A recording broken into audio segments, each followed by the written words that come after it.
They say that people don't take trips. The trips take people. But what happens when you look into your rearview mirror and realize the thing sitting in your back seat isn't human? Today we are breaking down the 2026 supernatural horror movie, Passenger. Let's get into it. On a highway, two friends, Lucas and Daniel, are traveling. Lucas needs to pee. Daniel doesn't want to stop the car, but he does and blames Lucas for drinking too much coffee. While Lucas is doing his business, he hears a continuous horn coming from the car. He shouts to Daniel to wait a minute. He goes and sees that all the doors are open and Daniel is not there. He goes inside the car and calls Daniel. His phone is still inside the car. He closes the door and suddenly the radio switches on by itself. He quickly turns it off.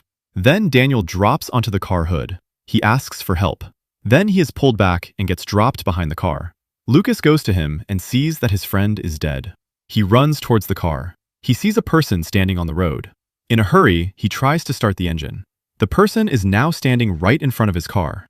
He is able to start the engine and drive off. After driving for a while, he passes the same person. Then he passes him again and again.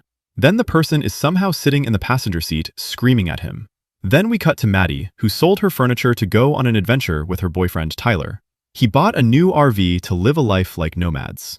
Maddie asks him if he's sure about not putting anything in storage. He says no, it feels good to make a clean break. Besides, everything we need is right in the RV. Tyler gives a housewarming gift to Maddie. It's a little Bob Ross. Maddie likes the gift. Tyler asks, what does Bob always say? No mistakes, just happy accidents.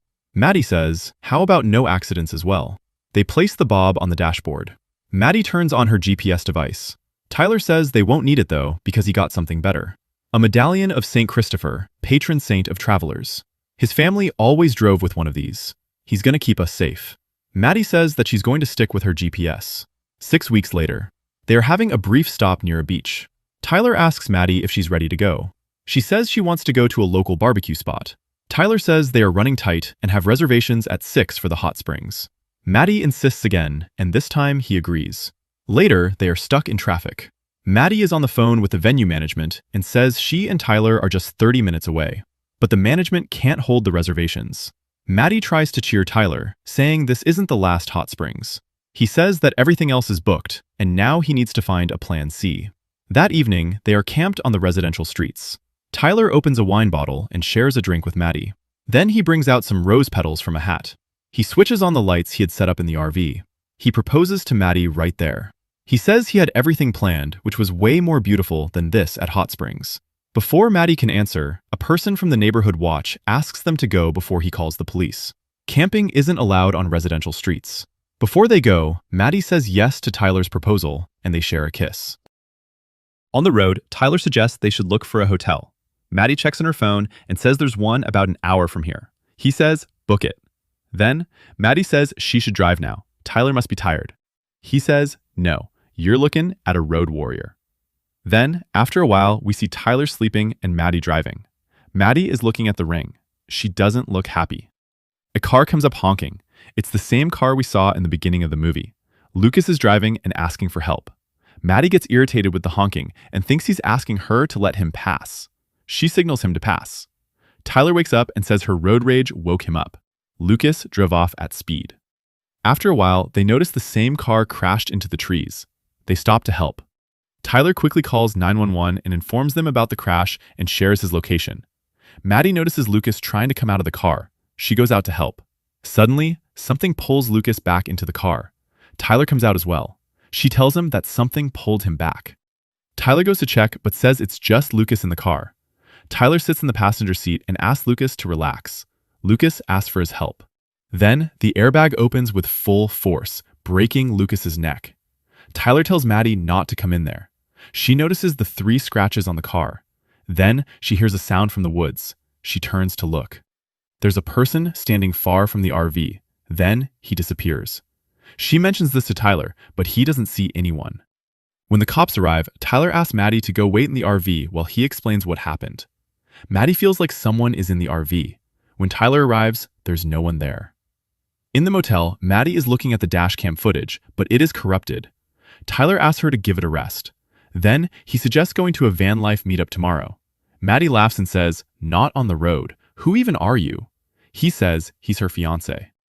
In the morning, they notice the same type of claw marks on the RV. She says she saw the exact same 3 scratches on the car last night. Tyler doesn't pay much attention to it. At the meetup, Maddie says that she thinks they found Tyler's tribe. He meets Brad Fuller from Vandalize YouTube channel. Tyler has been a subscriber forever and has seen all of his videos. Meanwhile, Maddie finds the apples badly rotted in the RV. She throws them in the dustbin. Tyler introduces his RV as Pumpkin to Brad and says it is modeled after Brad's RV. Maddie did the interior design, the last job she did before retiring. Brad notices the scratch marks. Tyler tells him that they had a bit of a rough night. Maddie adds they were kicked out of the street camping.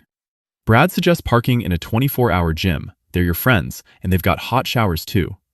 Brad takes Tyler for a tour of the area. Maddie goes on a walk as well. A man hands her a flyer, "Follow your road to faith." The man is still watching her. She keeps the flyer in her pocket. She stops at a shop and notices many missing person posters on an RV. She also notices a strange drawing behind those posters. She meets Diane nearby. She quickly guesses that Maddie has been on the road for 2 months. Maddie asks how she knows. She says first weekers don't have that obnoxious glow. Diane is on the road for more than 2 decades now. Maddie asks how she adjusted to this life. Diane says it took a lot more than 2 months. Maddie says it took 2 hours for her fiancé, but it's been a good adventure, and they both needed a change of pace. She mentions that it doesn't quite feel like home yet, but they will get there. Diane wishes her safe travels and says the roads can be a scary place. Maddie agrees and starts telling her experience about the last night. Diane just asks one question. Did you stop? Maddie couldn't understand it. Diane says whatever you and your man are looking for, it's not out here. Stay off the quieter roads, don't drive at night, and if you do, then don't ever stop. People don't take trips, the trips take people. Diane says she doesn't want to see her poster up there the next time she visits. Later that evening, they have a bonfire and music at the event. Maddie notices someone again who disappears quickly. Next night, they are at a 24-hour gym. Tyler is exercising, and Maddie comes out after the shower. Tyler says he's almost done and will meet her in the van. Outside, when Maddie reaches the van, she hears footsteps behind her, but when she turns, there's no one. Then the van is somehow far from her. When walking towards the van, she hears the footsteps again. Then the van is again far from her. She runs towards it and gets inside. She checks the dash cams but can't see anything. Then she gets a notification about last night's cam footage. She goes through it. One of the videos shows a man sitting in the passenger seat. Then a motion alarm goes off in the van. She switches it off. Then she looks to the dash cams again. The screen goes off. She taps on it multiple times and it turns back on. There's a man standing there. The screen goes off again, and when she taps on it, he is right in front of the dash cam. Then something starts moving on top of the van. She opens all the window covers and messages Tyler to come back. The back door opens itself. She tries to switch on the engine, but it doesn't. Then a sudden sound of the back door closing catches her attention. The light goes off. He is standing in the dark. She tries to escape, but her seatbelt gets tightened. It doesn't come off. She starts to choke. His hands strangle her. She looks through the rearview mirror and sees his face. She grabs the mirror and attacks him.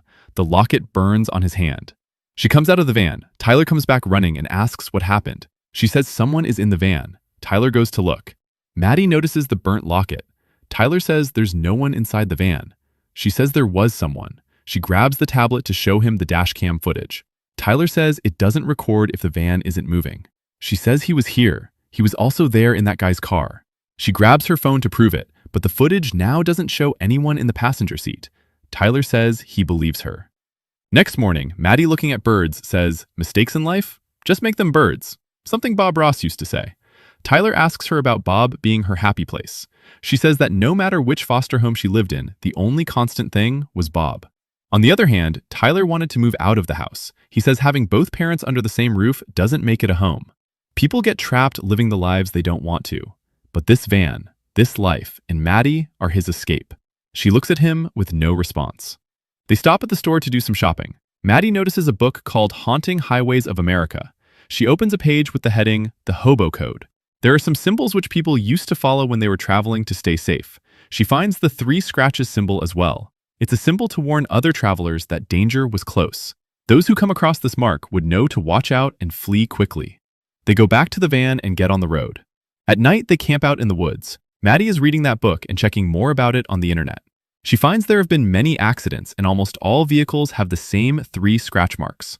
Tyler asks Maddie to follow him outside. He has prepared a movie night surprise. They both talk and share the moment. He says he wants to do this forever, be on the road, and adventure their whole lives.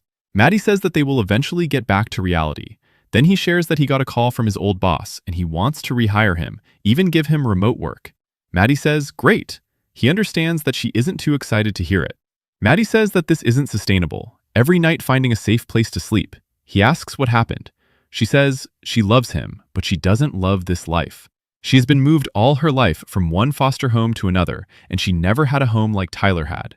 He says that it isn't how you think it is. She says the thing you're running from is exactly what she wants. They open up about their feelings. Suddenly, the lights go off. They look around and Maddie notices someone behind the projector screen. Tyler moves to check. A hand is pushing through the projector screen. Tyler pulls it down, but there isn't anyone there. Maddie picks up the projector and uses its light to see around. He appears in front of her. They run towards their van in a panic. Their van starts to tremble, then it stops. They drive as fast as they can. They stop at a cafe. Tyler asks if that's what Maddie has been seeing. She says yes. She tells him about the book and the hobo code. Tyler says that this scratch is on their van. She says it was also on the car that crashed. She says that this thing latches onto you when you're on the road. He's called the passenger. He made that car crash. And then they stopped. And somehow after that, he was with them everywhere they went. Tyler says he marked the van so they can burn it and he will go away. Maddie says it's not the van he marked, it's them. She says they need to find Diane. She warned her about this. She can tell them more. Diane headed to Flagstaff and they can go there. Tyler says, let's go. She tells him don't travel at night. It's something Diane had told her. They start traveling the next morning and reach a campsite at night. They ask for Diane. One person from the group says they don't know her, and whatever you got yourself into, they don't want any part of it. Tyler asks to point them in the right direction. Diane appears and asks, what are you doing here? Maddie asks if there's someplace they can talk in private. She asks why. Tyler tells her that something is following them. Diane gets worried and signals everyone. Everyone starts packing up. Maddie asks what they are doing. She says they are locking themselves up. They are good people and you chose to bring evil here. Maddie asks what it is. Diane says it's something unholy, demonic. The fact it hasn't killed them yet means he's enjoying the ride. Tyler in frustration asks, how come you haven't run into it? Why it only picked us? Diane says because you stopped. They follow the rules, the warning signs, and they don't travel at night. Tyler asks how to beat it. Maddie says, I hurt him. Diane asks how. She tells her that when she was attacked the first time, he let go when their Christopher medallion touched him. Diane says there was a trucker long time ago who got away. He sought refuge in a church, St. Christopher's Church in Grand Junction. Maddie asks what to do when they get there. Diane says that the church is on holy ground. It might weaken its power and then maybe you can kill it. If that doesn't work, then you pray for salvation. Tyler asks how to find it. She says it's not on any map you will find. It's on a dead-end road in the middle of a desert, and you need to know how to read signs. They both look confused, not knowing what to do. Diane says she will take them there. Just get moving and meet her on the other side. In a hurry, Maddie accidentally hurts her hand when closing the van door. Diane comes up in her van and asks them to hurry. They need to go. The demon breaks Diane's neck. They get on the road and stop at a fuel station. Tyler bandages Maddie's hand. They make a plan to drive toward Grand Junction and try every road. It's better than doing nothing. They decide not to split up again. They gas up and go to the store to buy supplies. They notice the medallions. They buy a lot of them. Inside the van, Tyler puts them on the roof of the van. They only travel during the day. Tyler tries to look up the church, the location of it, but he finds something else. When St. Christopher was younger, he wandered the roads with a nomadic monk. One morning, the monk suddenly stopped, terrified by a cross on the side of the road. Christopher then realized that he was traveling with a demon. Then, both Maddie and Tyler slowly close their eyes as they drift into sleep. When they wake up, they see it's night already. They are also almost out of fuel. That's when Maddie notices the sign on a board, which means, go this way. Maddie drives off the road and continues. They notice another sign. Then they find a road. After driving for a while, they find lots of bodies lying in the field. Across the field, they can see the church. Tyler says that the demon is trying to stop them, and none of this is real. They start driving through them, thinking none of it is real. The back door opens and the demon is standing. All the medallions are pulled out of the van. Tyler closes the door, but the demon is already inside. Tyler tries to attack him, but fails. He tells Maddie to get to the church. The demon pushes Tyler out of the van. He reaches for Maddie's neck.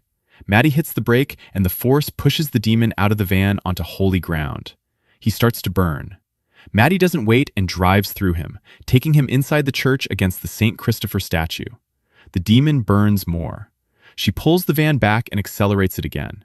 The St. Christopher statue comes down. The demon gets on the van hood and attacks Maddie.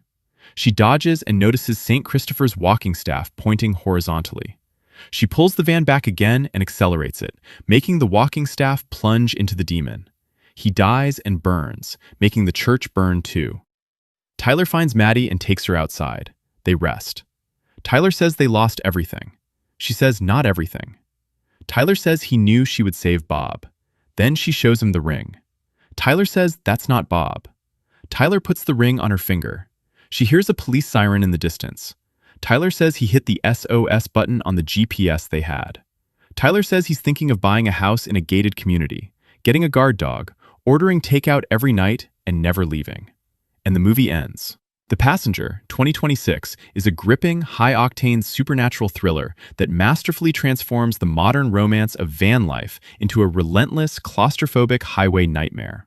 Directed with a keen eye for mounting dread, the film taps into a primal fear shared by anyone who has ever driven down an isolated road past midnight: the terrifying vulnerability of pulling over. The movie thrives on its exceptionally sharp lore. By weaving the ancient hobo code into the narrative, the script introduces a brilliant, tangible warning system via the iconic 3-scratch claw mark. Furthermore, the way it weaponizes St. Christopher mythology, culminating in the genuinely eerie historical twist that the patron saint of travelers once unknowingly journeyed with a demon, gives the entity a deeply unsettling weight. The golden rule established by the film, if you stop, it hitches a ride, keeps the pacing urgent and the stakes incredibly high. What prevents The Passenger from becoming a generic creature feature is its strong character grounding. The underlying emotional rift between Maddie and Tyler acts as the perfect dramatic anchor. Tyler views the open road as a romantic escape from his past, while Maddie, shaped by a turbulent upbringing in the foster care system, desperately craves the permanent, stable home he is running away from. Their relationship gives the audience something real to root for before the supernatural chaos tears their dream apart. While some of the psychological illusions in the third act border on predictable genre tropes, the film more than redeems itself with a wildly creative, jaw-dropping finale. Ramming a marked RV into a burning desert sanctuary to impale a highway demon on a saint's iron staff is pure horror action gold. It is a relentlessly entertaining ride that will make you think twice before hitting the brakes on your next road trip. Overall, I would give it a rating of 6.5 out of 10. A familiar but relentlessly paced highway horror thriller, elevated by brilliant folklore and a wildly chaotic church finale. That's Passenger. If this is your kind of content, like, subscribe, and join me. One story at a time. See you on the next one.